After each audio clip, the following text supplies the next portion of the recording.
Popcorn Talk. We talk movies. Guys, so I loved the movie, and I think you were the best part of the movie. Thank Straight you. up. So, Thank you. what I want to know is, this is a very topical film, and I felt like a lot of the references in the script, they were evolving kind of almost with the times. I can't imagine this movie's been in production for 10 years or something, so it's a lot of stuff that's happened over the last couple of years. Was it constantly evolving in development where you guys were getting the script, you were on set? What was that like? Absolutely. Yeah, I think you even said it before. It's like, you can go all the way back to where Aristophanes created this original story, Right. you know, over 2,000 years ago. And a lot of the same human issues we're dealing with today. So unfortunately, it is a cycle. But for Spike to have that vision and know that this was the right story to tell right now, I mean, you gotta leave it to his genius. Absolutely. And you were alluding to the current topics that were happening as we were filming this. The massacre at the church in South Carolina happened, and we kind of touch on that a bit. So many things were happening and continue to happen that you couldn't even fit it all into this movie. But it's so jam-packed with messages and just a call to action, really, that I think we fit as much as we possibly could in there, but it was changing as the events around us unraveled. It was certainly jam-packed, and as you said, it was very much a film for right now. So this is a total non sequitur to that question, but you guys aren't wearing a whole lot of clothing a lot of the movie. No. Well, you have the play where this Chi-raq is the modern retelling of the Greek play Lysistrata. Right.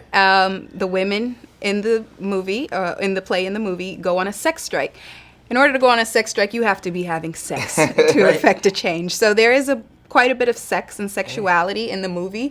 And it's a Spike Lee joint. It's a Spike Lee joint. And it's important to remember that it's a satire. It's our reality is stretched, it's heightened, everything's not steeped in complete reality. And we're using humor to help illuminate a more serious, dark issue. And I think when you think about what the original play was, with Lysistrata, that was even almost more sexualized and more heightened. Absolutely. I think what we're doing. Yeah, I think Spike created an awesome balance in keeping the message and keeping you focused, but then at the same time giving you entertainment. No, normally, like, you hear about the Avengers and there's a big workout plan. Did you guys go on something crazy, some kind of a big workout plan for it? Did you? I did. I heard about this. It's natural. Like, no, you silly. I heard about it fairly quickly. This happened so fast. I mean, from the time we got to set until now, it's only been about 6 months. And the movie is coming out. Yeah. So there was no lead up for me, no prep. I don't know, maybe Nick had a heads up, but I kind of just jumped in. Yeah. And then once I got the role, I would see him in the gym. I'm like, all right, I'm going to do that too.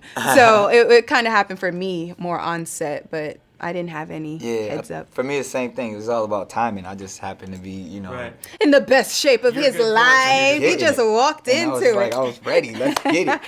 So, guys, one last question I had for you was that, you're getting to essentially be featured on the canvas of this legendary director. Yes. And this guy that I grew up watching his movies. Did you grow up watching Spike Lee films? Did you have a favorite other one of you? Absolutely. School Days. Yeah, I'll say he's the reason why I'm doing what I do today. I tell him that all the time. I mean, I remember growing up in the 80s and loving School Days, Do the Right Thing, but Malcolm X is one of my favorite films. That's my favorite as well. Yeah.